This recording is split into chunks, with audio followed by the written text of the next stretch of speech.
டேய் மச்சான், நான் ஸ்விம்மிங் பூல்ல குதிக்க போறேன். என்ன தள்ளி கிள்ளி விட்டுறாத. நான் தான் குதிக்க போறேன். எனக்கு தான் தள்ளி விட்டுறாதடா. டேய் ஐயோ குதிட. இப்போ எதுக்குடா என்ன தள்ளி விட்ட?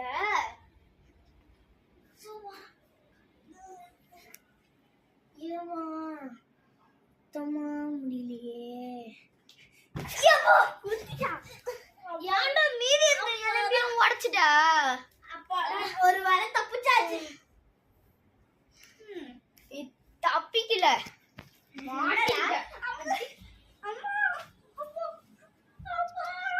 இப்ப எதுக்குடா இது மாதிரி பண்ண?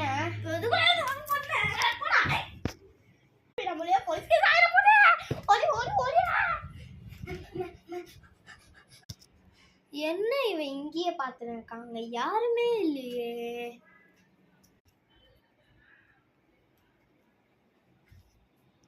ஐயோ இந்த அப்பாவி பையன் கொன்னுட்டானே.